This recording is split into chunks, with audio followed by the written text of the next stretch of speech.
সকালবেলা হাতে একদম কম সময় থাকলে জলখাবারের জন্য কোনো চিন্তা নেই। এইভাবে একবার মোগলাই পরোটাটা করে দেখুন, কোনো মাখাবেলার ঝামেলা লাগবে না। প্রথমেই তার জন্য পেঁয়াজ, টমেটো, গ্রেট করা গাজর, গ্রেট করা আলু আর লঙ্কা কুচি নিয়েছি।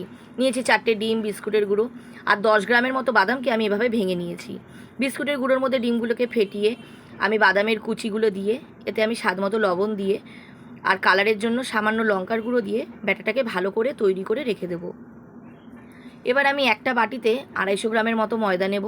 তাতে আমি একে একে লঙ্কা কুচি, গ্রেট করা আলু, গ্রেট করা গাজর, কুচোনো পেঁয়াজ, কুচোনো টমেটো দিয়ে পরিমাণ মতো লবণ, সামান্য সাদা তেল দিয়ে আর অল্প অল্প জল দিয়ে একটা হ্যান্ড উইক্সের সাহায্যে ব্যাটারটাকে ভালো করে তৈরি করব।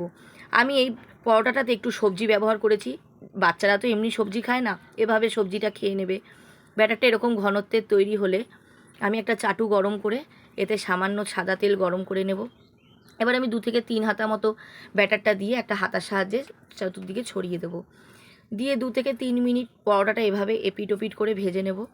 এবার ওই বিস্কুটের ব্যাটারটাকে আমি একটা চামচে করে 3 চামচের মতো নিয়ে রুটির ওপরটাতে দিয়ে ভালো করে এদিক ওদিক ছড়িয়ে এবার ওই রুটিটাকে আমি পরোটার শেপে মুড়ে নেব।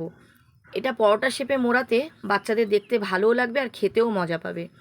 এটা আমি 3 থেকে 4 মিনিটের মতো মিডিয়াম টু হাই ফ্লেমে রেখে ভালো করে মুচমুচে করে ভেজে নেব, যাতে ভেতরে বিস্কুটের ব্যাটারটা কাঁচা না থেকে যায়। আমি প্রত্যেকটা পরোটাকে এভাবে 3 থেকে 4 মিনিটের মতো মিডিয়াম টু হাই ফ্লেমে রেখে মুচমুচে করে ভেজে নিয়েছি। দেখুন কত সুন্দর দেখতে হয়েছে। এটা টমেটো সস বা তরকারি দিয়ে খেতে বেশ ভালোই লাগবে। আমি এখানে একটু আলুর তরকারি করে নিয়েছি। আপনারা যেভাবে হোক করে খেয়ে দেখুন, আশা করছি ভালো লাগবে।